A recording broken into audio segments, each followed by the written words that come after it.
It was a Premier League season that was heralded than most. The prospect of managerial heavyweights battling it out in one league was as mouth-watering as it got.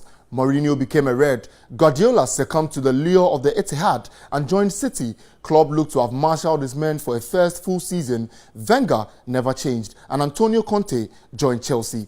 The season started with the highest of expectations for the Manchester teams. The Red side brought in Zlatan Ibrahimovic via a free transfer from Paris Saint-Germain and Paul Pogba, who returned to Manchester United for a world record fee of £89 million.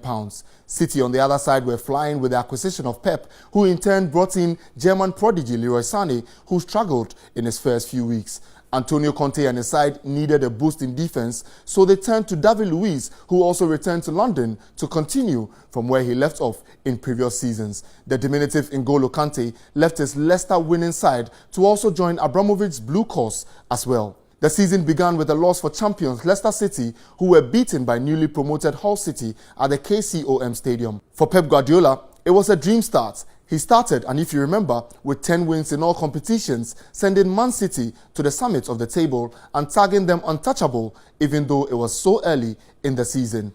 In October, Arsenal manager Arsene Wenger celebrated 20 years at the London club.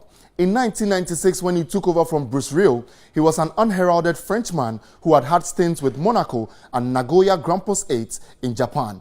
Over the years, Wenger has institutionalized himself as one of the best coaches in the league, winning 3 league titles, 6 FA Cups and making the Champions League final once. In the same month, Jose Mourinho returned to Stamford Bridge with his Manchester United side and was thrashed 4-0 in the process. N'Golo Kante got on the score sheet when he slotted in Chelsea's 4th. The EPL never lacks fine goals, and as we saw over the course of last season, the goals were just spectacular.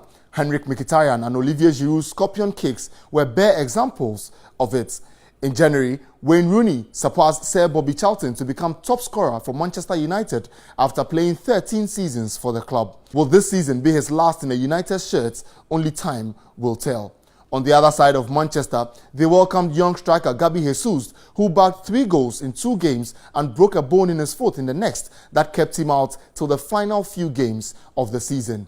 In February, Claudio Ranieri was sacked barely 8 months after winning the league title for Leicester City in what many described as a travesty of justice. Spurs beat Arsenal in the final derby to finish above them for the first time in 21 years. Sunderland were relegated well before the month of May.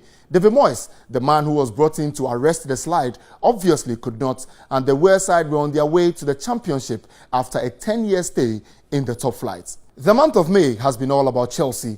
Antonio Conte and his side won the league with 2 games to spare. Michy Batshuayi got the decisive goal that won the Blues the title at the Hawthorns in a crunch game. The Blues are just not celebrating a 5th title in the Premier League era, but also a golden glove for Belgian keeper Thibaut Courtois. N'Golo Kante also walked away with the PFA Players Player of the Year award, the Football Writers Association Player of the Year, and the Premier League Player of the Year award. In a nutshell, it has been a massive year for the London Blues.